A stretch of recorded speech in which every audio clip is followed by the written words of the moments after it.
For those of you guys out there that have older vehicles, well, the door may sag a little bit when you open it. Well, the most common cause of that is a set of worn out door hinge pins and bushings. Well, we're going to show you an affordable way that won't take you too long to get that door right back where it should be.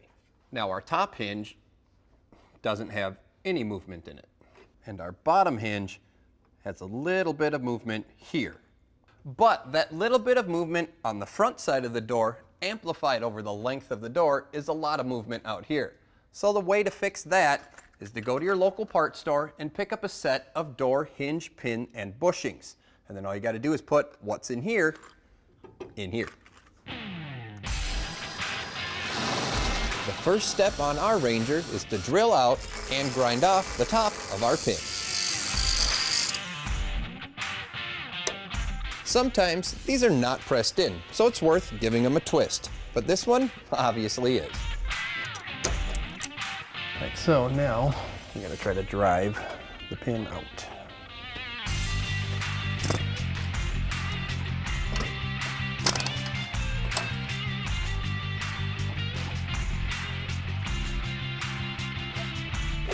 Now here's the parts that wear out.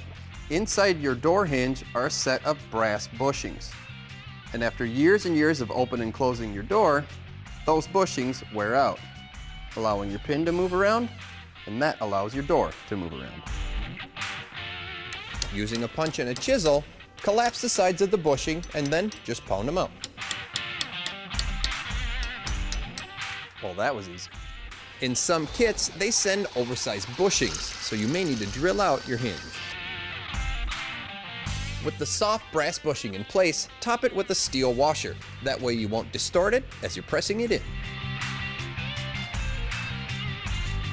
And it's the exact same procedure for the bottom bushing.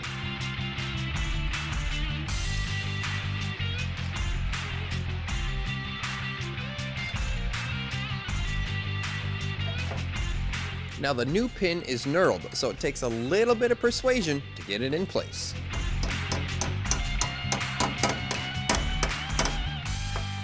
And with one last piece, your door hinge assembly is put back together. And with a little bit of time and a Sunday afternoon and a trip to the auto parts store, you can put your door right back where it should be. But just one word of advice: take the door off when you do this. It makes your life a whole lot easier.